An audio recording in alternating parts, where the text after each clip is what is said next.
Hello friends, today in this video we will going to solve 3x square minus 2 root 6x plus 2 equals to 0 by factorization method, and also it will explain to you how the common from the root terms are taken and how the natural numbers are converted in the root form.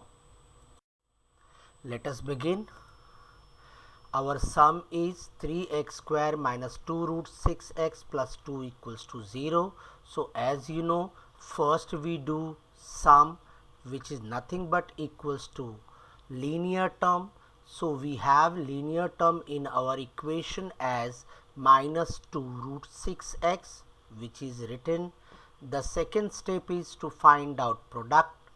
You know that product equals to quadratic term into constant term. So the quadratic term multiply by constant term which comes here. Since there are two different sign coming together, we will differentiate them by bracket, or instead of writing plus 2 we can only write 2, then you don't need bracket.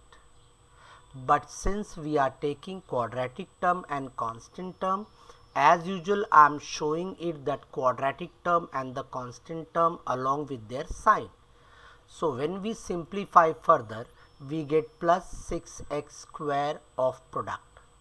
Now you know, next step is to find out factor of 6. So we will first take 2 into 3, and the second one possibility of the factor is 1 into 6. I don't think you need anything else. Again I am saying it is a factor of 6. So when I add, because the product sign is plus, I will get 5 here with 2 and 3, and with 1 and 6 I will get 7. Both are not equals to sum or linear term. So we need to think something else. Again we should watch linear term. Linear term is showing something like root 6. From the factor possible, only with 1 into 6 possibility of root 6 we can get. Therefore, we will further simplify 1 into 6 in the form of root 6. So what I'll get it? 1 into the 6 can be written as root 6 into root 6. As you know, in the 9th standard you have studied, root 6 into root 6 will give you answer 6. Clear?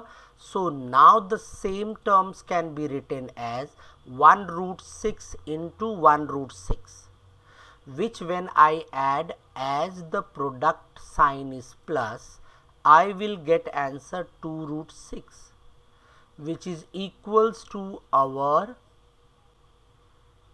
linear term, as you can see. Clear? So our factor we have got it. Now let us go for the equation side.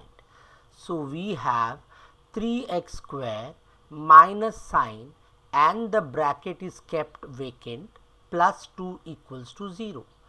You will see that 2 root 6x apart from a linear term is not written there. So what will come there? The factor what we have got it. As you can see, both the factors are equal, so any factor can come. So you will get 1 root 6x plus sign of the product, and again 1 root 6x. So 2 root 6x can be written as 1 root 6x plus 1 root 6x, as you have got from the factor side, the product factors at the end. Now opening ceremony. So we'll open the bracket. We'll get 3x square minus root 6x minus, because minus sign outside the bracket will get multiplied with the plus 1 root 6x will give you minus 1 root 6x, which can be written as minus root 6x. So we got 4 terms. Now we have to convert 4 term into 2 and 2 term into 1. As you have seen in our previous related equations video, 4 2 ka 1. So first we will convert 4 term into 2 terms. So see here, before going for that, again there will be a problem of taking common. As you see, our 4 terms, 3 is a natural number, root 6 is a real number, and root 6 also is a real number, that is irrational numbers, root 6 and root 6. If I convert all of them in the simplified form, it will become easy for us to take common. So therefore, before we go for finding out factor, we will convert all the coefficient in the root form. So 3 can be converted into root 3 into root 3, root 6 can be converted into root 3 into root 2, other root 6 again the same way, and 2 also can be written as root 2 into root 2. Because you know, when you multiply root 2 into root 2, you will get answer 2. Now it becomes easy for you to take common. So we can apply here 4 2 ka 1. So the first common, you can see grouping.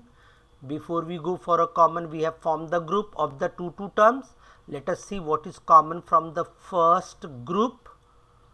See here, root 3 and x is common from both the term of the first group. So that will come out, and remaining inside will be the unmarked terms, that is root 3 and x. From x square will get 1x down root 3x, and from the second term root 2 only will come out because x will go off, and the sign of the second term.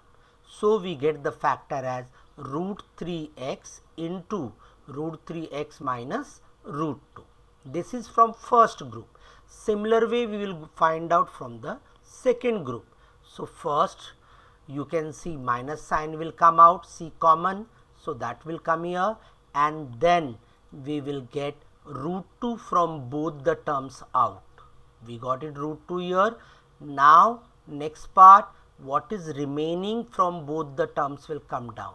See here, root 3 from the first term and root 2 from the second part of the term. Also you will find that plus root 2 has become minus, because plus when get divided by minus, when we take minus common, again the sign changes. As we multiply with minus while opening the bracket, sign changes. Similar way, when we remove it, that is taking common, means we are dividing the term by minus sign, so again the sign changes. So you get root 2 into root 3x minus root 2 equals to 0 will come as usual. So we have got now 2 terms, as you see, term number 1 and term number 2. Term number 1 is root 3x into root 3x minus root 2. Term number 2 is minus root 2 into root 3x minus root 2. We can form a group here, and now you can see what is common from both, that is root 3x minus root 2, that is black one. See here. Now what is remaining from the other 2 terms? See here, the bracket root 3x from the first term and minus root 2 from the second term. So we got equals to 0. We have got our factors. Once we got the factors, we can say that if the product of the 2 number is 0, then at least one of them is 0. Therefore, either root 3 minus root 2 x equals to 0 or root 3 x minus root 2 equals to 0. You will find that both the things are same, but I am showing you it could be also written as root 3x minus root 2 whole square. They had asked you for the factors, so I have kept them in the factor form. Therefore, you will get x equals to root 2 upon root 3 or x equals to root 2 upon root 3. You find that both the x have same value. So how will we write down the answer? See here. Therefore, root 2 upon root 3 is the root of the given quadratic equation by factorization method. I hope it is clear to you, the concept is clear and the calculation is clear, and you have understood the video very clearly. If you have liked it, please share with your friends.